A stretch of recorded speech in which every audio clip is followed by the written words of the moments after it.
I'd like to share with you a story about how I accidentally became the villain of a massively online game in real life. Meet Anita Sarkeesian, a con artist who makes women believe that they're victims of oppression by using rhetoric and false logic. In this video, she describes how she believes the video game industry is oppressing women by attaching them to stereotypes and sexualizing them. So again, I've been playing games for a while, but there's something that's always kind of bothered me. It is no secret that the video game industry boasts some of the most sexually objectified, stereotyped, and downright oppressive portrayals of women in any medium. Notice how she conveniently fails to mention how male protagonists in video games fall under the same stereotypes as well. They're all muscular guys with deep voices who don't have the slightest modicum of emotional awareness of their actions. But of course she wouldn't mention this because she wants to make it sound like it's all one-sided. Her argument is biased and ignorant. She conveniently skews the facts so that it makes women feel like they're being oppressed by the gaming industry when they're really not. Further, let's take a look at the picture she chose to represent over-sexualized female protagonists in the video game industry.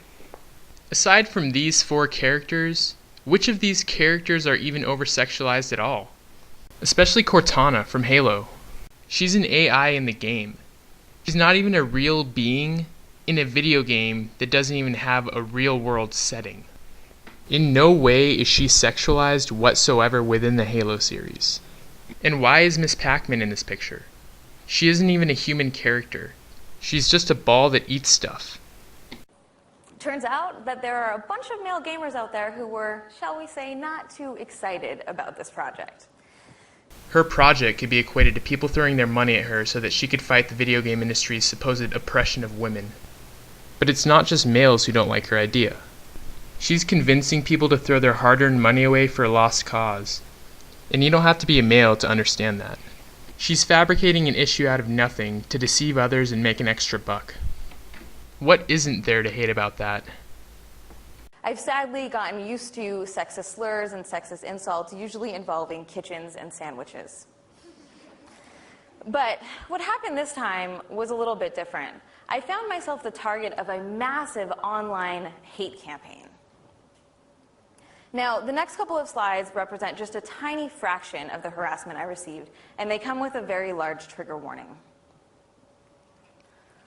All of my social media sites were flooded with threats of rape, violence, sexual assault, death, and you'll notice that these threats and comments were all specifically targeting my gender. She plays the victim card by pointing at comments left by internet trolls. Ironically, these comments just help her cause, because it allows her to play the victim card. But just like a female video game character with big boobs and a thin waist, these comments are not evidence of oppression. That's not to say that the oppression of women isn't an issue anywhere in the world. It just means that those comments are not an example of oppression. Maybe if her focus was on the actual oppression of women, and where it's evident like the Middle East, people wouldn't hate her so much.